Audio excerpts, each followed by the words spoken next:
How's it going, my friends? Back with another video, and I know that you guys have been waiting a long time for this one. I wanted to make sure that I got it out before Black Friday because I know that some of you guys have been, waiting for a real world, in-depth review of the Z50 before you go out and make the purchase. Just before I get into this, I want to start off by saying thank you to the new Patreon subscribers. We got Anthony DeJesus, Luca Diazio, Jason Stewart, and I hope I'm getting this name right, Arkadizius Sulakowicz.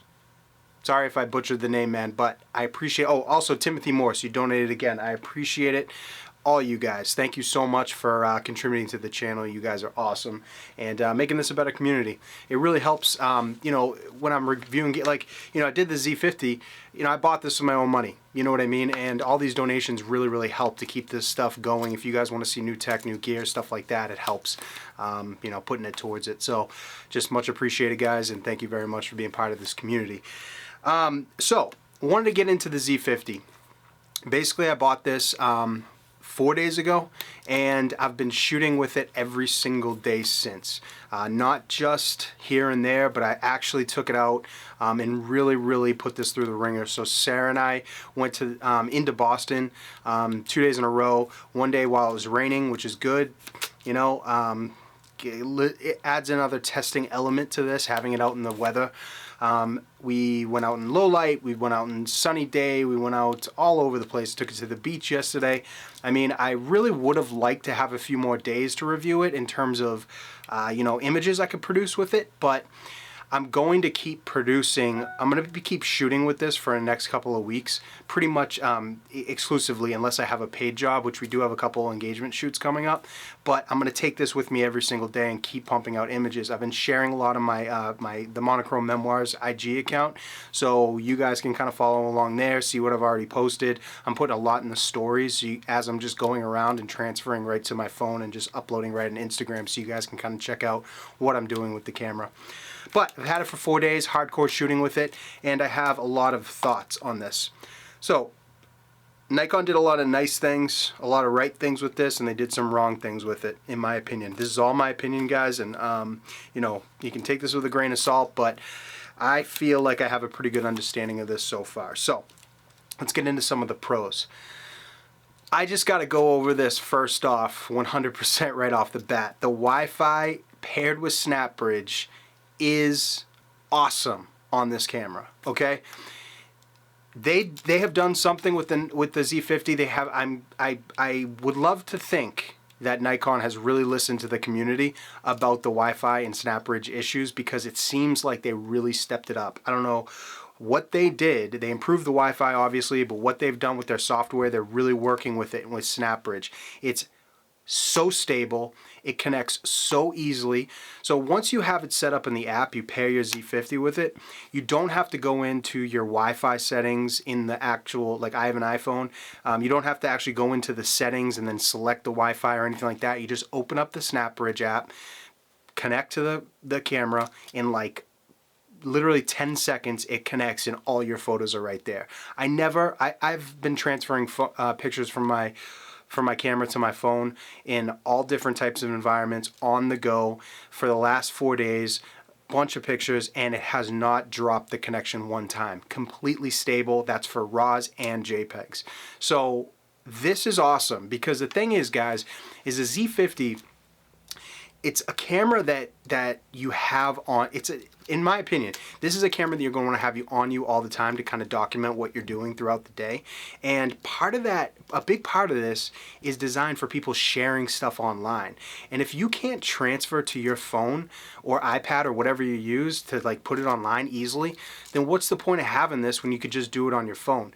Seriously, like Nikon did a good job about thinking about this, because you don't want there to be a big gap in how you can get the pictures off your camera and onto your phone. It's a very important issue with a camera in this range. It's not so important with like a Z6 or a Z7, in my opinion, or a D850 or something like that, because those are pro cameras.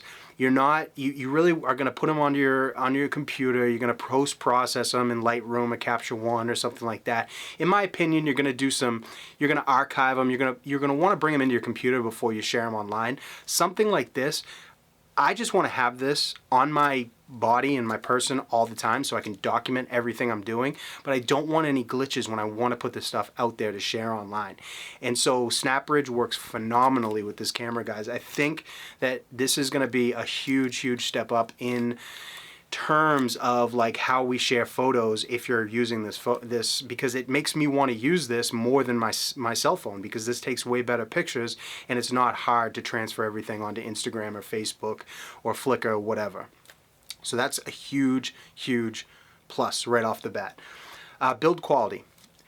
It feels awesome in the hands, guys. Okay, so it feels like the Z6. It does. It's definitely smaller, but in terms of the build quality, it feels like I can drop this thing. It feels like I have no problem. Like, you know, I have an F-150 truck, and you know, I have like tools in it and different things, so I just kind of like throw things around in my truck sometimes. And this has been like kind of right in the cup holder section of my truck for the last few days. I had no problem just kind of throwing this in there, you know, picking it up, dropping it. Like it feels like it's well made, which is good. It doesn't feel loose or like it's gonna, you know, fall apart on you. It's made in Thailand, but you know, it just feels like they actually put, like Nikon does that. That's one of the reasons why I love Nikon, is because they put quality engineering into their products, and this is no exception to that. It really does feel good. The grip feels great. Obviously, you know, all my fingers don't fit on unless I kind of push my pinky up, but you know, it's a small camera and it's compact. So I got no problems with the build quality. So the lens, I've been using this 16-50 lens, the kit lens that comes with it. I didn't buy the long telephoto lens. The reason why I love this package here, the Z50 with this little, it's almost basically a pancake lens.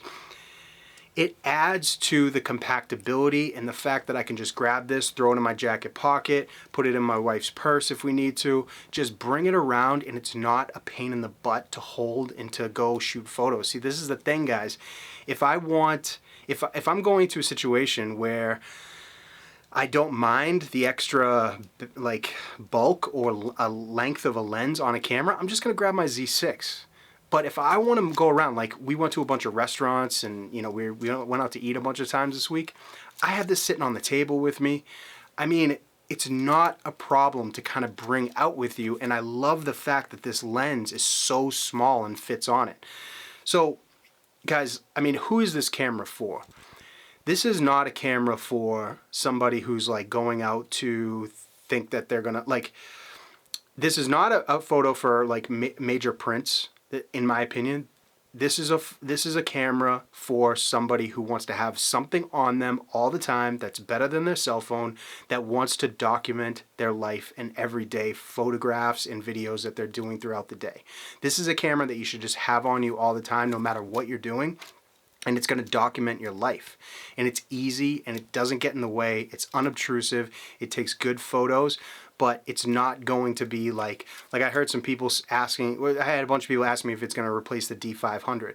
No, guys, this is not a replacement for the D500. Absolutely not.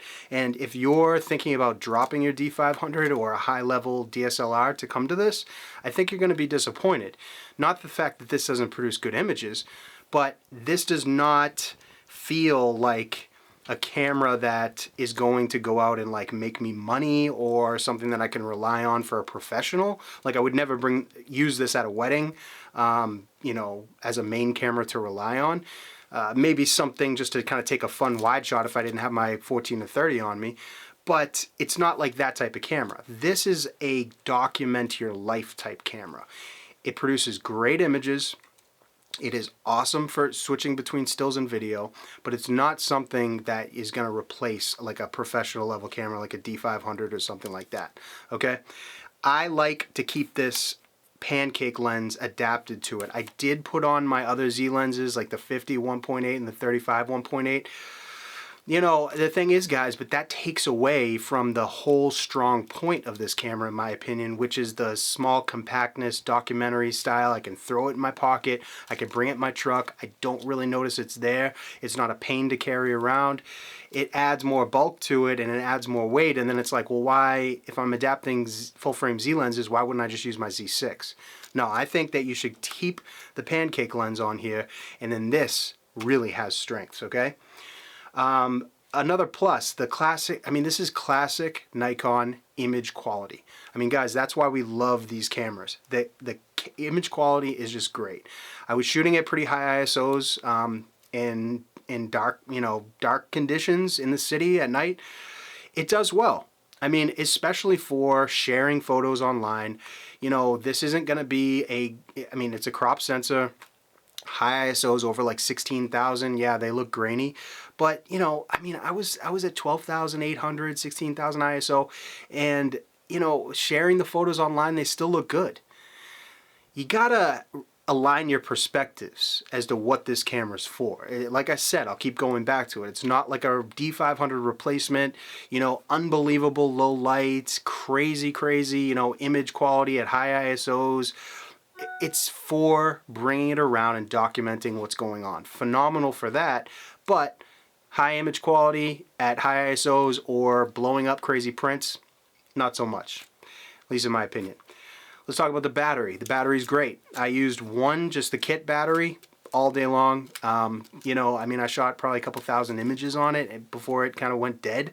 I was shooting all in JPEGs. I did shoot some RAWs, but this camera to me, again, it's a JPEG type camera. Like, just shoot JPEGs, document what's going on, and the JPEGs look great out of camera. The buffer is unbelievable. I got it when I switched over to RAW. I got 42 photos at 5 frames per second before I hit the bottom of the buffer on RAW. Pretty damn good, guys. I mean, on JPEGs, I just kept going. I didn't even hit the bottom. I just kept going. It's a UHS-2 slot, which is good, and I have a UHS-2 card in there. But the buffer is great on it. This reminds me of a great street camera, guys. That's what this is for. I'm trying to align your expectations about like what this camera is good for. I think it's a great starter camera for somebody getting into a mirrorless line. I think Nikon did a good idea of thinking about the user that's going to come in to buy this for, you know, their vlogging, to document what's going on, seamless interaction between the camera and their cell phone. And then a good step up once they start to learn the controls and shoot a manual, which these have great controls. I'm so happy they put the ISO button at the same spot where the you know, the Z6 has it, because it's so easy just to use that. I shoot a manual pretty much all the time, and then I control my you know, my exposure with my ISO. Normally I set my shutter speed, my aperture, and then I just control my exposure with my ISO. Great to have it right in the top there. So the control layout is basically the same as a Z6, which I love. Menus are the same. One thing I missed, guys. Okay, we can get into some of the cons.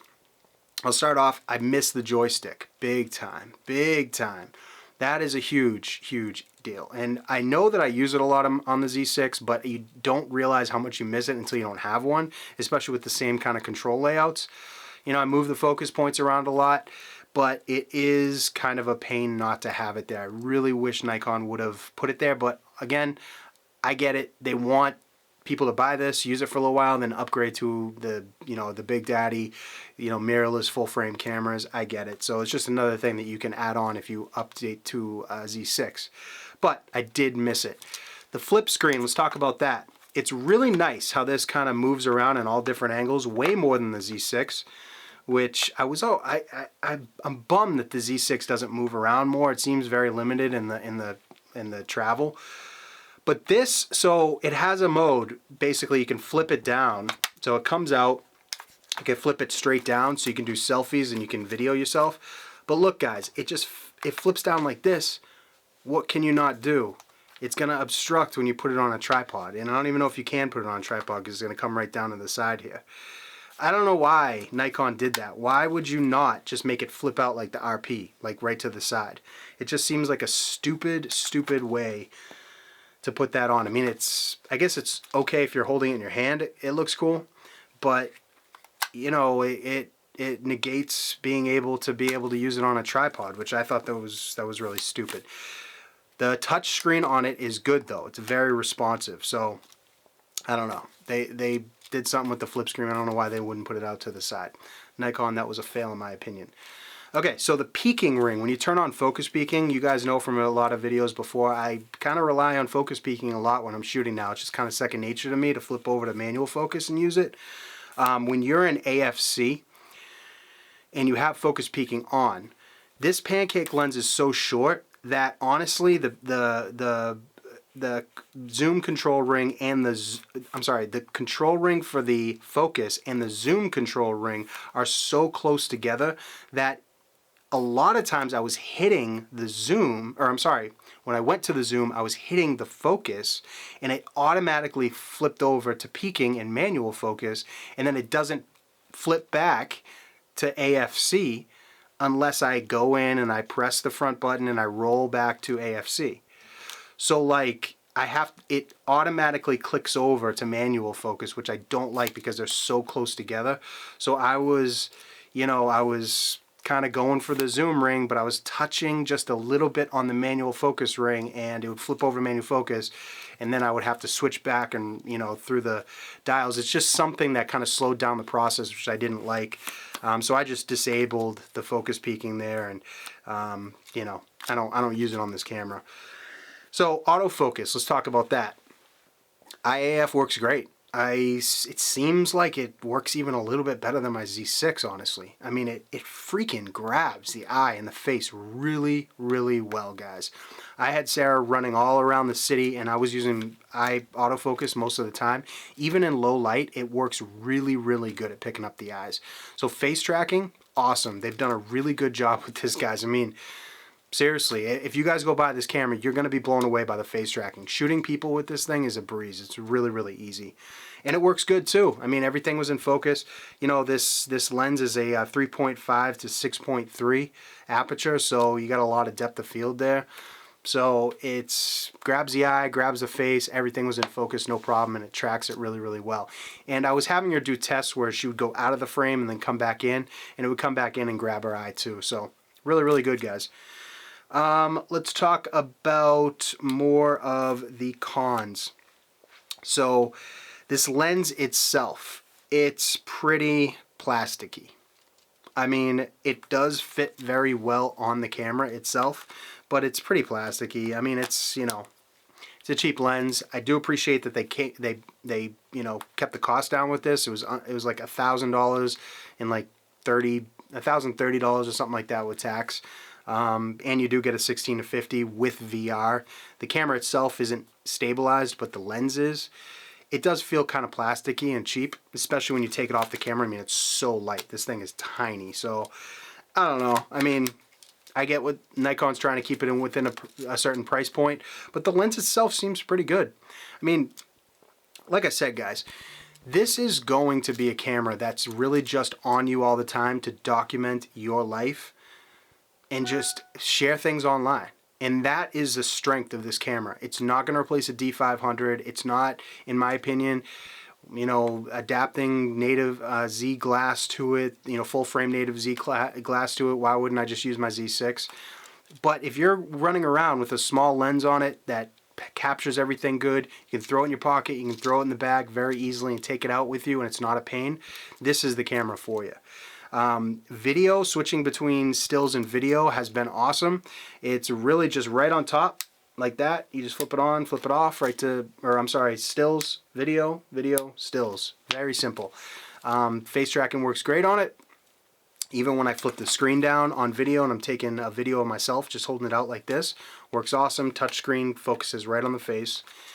And yeah, it's great. It takes awesome image, 4K. So again, guys, this is great for a certain type of photography. It's not going to be a camera that you're going to carry around with you, especially with this lens, to make a bunch of money off of. It's just strictly for having it on you and, just doing creative stuff. And I mean, that's the thing, is I always love having a camera on me because especially like a lens like this, because it's not going to give me crazy compression or background blur or anything like that. So I'm focusing on my composition, like what's going to make things interesting, what's going to make things, you know, dynamic in the frame. And I always have something on me just to grab whatever I'm seeing. You know, when I have my cell phone, it's pulling it out of my pocket and then using my cell phone. It just does not feel like there's any and I know that you can get creative with it, but it just doesn't feel like there's any type of creative pull or direction with it. This, it gives you that documentary style, plus allows you to get creative. So I think this is an awesome camera to keep in the bag, guys.